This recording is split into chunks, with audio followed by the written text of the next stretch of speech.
नमस्कार। सज्जाद हुसैन, जटिल धुनों की मधुरता का फनकार। एक ऐसे समय में जब संगीत को लेकर प्रयोगों और तकनीकी की सबसे समृद्ध दशा में हमारा हिंदी फिल्म संगीत पहुंच गया है, अपने दौर के उस फनकार को याद करना प्रासंगिक बन जाता है, जिसने तकनीकी को भी एक पक्ष की तरह अपनी कला यात्रा में बाकी जरूरी चीजों की तरह हिस्सा था। जैसे सुरों को बांधने के वक्त तानपुरे की जवारी समेत सरगम और तान पलटों को संभाला जाता है। मेरे लिए यह जानना सुखद अनुभव रहा कि जब मैंने लता जी से लंबी बातचीत के दौरान लगभग सारे ही संगीतकारों के बारे में बात की, तो जिन कुछ लोगों के लिए वे उत्साह से भरकर हर समय बात करती थी, उनमें सज्जाद साहब प्रमुखता से शामिल थे।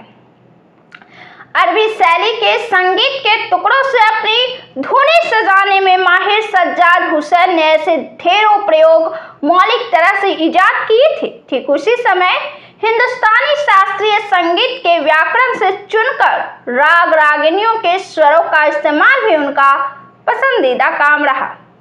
वे इस मामले में लिख से हटे हुए संगीतकार रहे हैं, जिन्होंने अपने समकालीनों की राह से दूरी बरतते हुए कुछ तिरछा रास्ता पकड़ा। हिंदी में जिस तरह शमशेर बहादुर सिंह और शास्त्रीय संगीत में उस्ताद आमिर खान साहब का मार्ग रहा है, संग दिल, सैया, खेल, हलचल और रुस्तम सोहराब जैसी फिल्मों में अनूठा संगीत देने में सफल रहे सज्जाद साहब दरअसल उस जमाने में पार्श्व गायिकाओं व गायिकाओं के लिए कठिन फनकार थे, जिनकी धुनों को निभा ले जाना सबके हौसले से परे की चीज थी।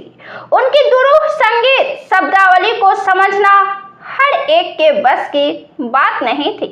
फिर भी अधिकांश कलाकारों ने उनकी तबीयत के हिसाब से ही अपना बेहतर देने का काम किया।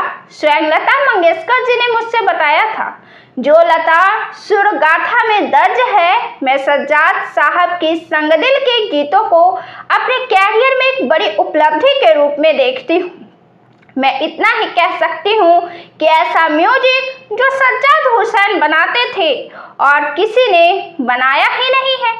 वो अपने पार्श्व गायन कैरियर में सबसे कठिन गीतों में एक बड़ा स्थान सज्जाद हुसैन की कंपोजिशन ए दिलरुबा नजरे मिला को देती हैं, जो लगभग ऑफबीट संगीत का सुंदरतम उदाहरण है। यह फिल्म एक हद तक सज्जाद हुसैन द्वारा संगीतबद्ध सबसे उल्लेखनीय फिल्म के रूप में याद की जा सकती है, जिसमें संगीतकार ने लता जी के अलावा दो अन्य महत्वपूर्ण पार्श्व गायिकाओं से दो अप्रतिम गीत गवाए हैं। इसमें सुरैया की आवाज में ये कैसी अजब दास्तां हो गई है और आशा भोसले की आवाज में अब देर हो गई वल्लाह को याद किया जा सकता है। Mandolin, accordion, guitar, clarinet, violin, piano, banjo, लगभग सभी वाद्यों पर उनकी पकड़ देखने लायक थी। तानों, मीर और मुड़कियों पर उनका प्रयोग फिल्मी धुनों के संदर्भ में एक नए किस्म का असर पैदा करता है, जो लगभग हर दूसरी कंपोजिशन में आप आसानी से सुनकर पकड़ सकते हैं। उनके लिए नूर जहां भी एक बेहद जरूरी गायिका के रूप में उनकी संगीत यात्रा में शामिल रही हैं।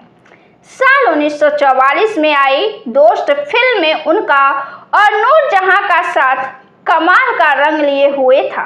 इस फिल्म का एक गीत बदनाम मोहब्बत कौन करे, तो आज भी संगीत प्रेमियों के दिलों में एक महान गीत की तरह संरक्षित है।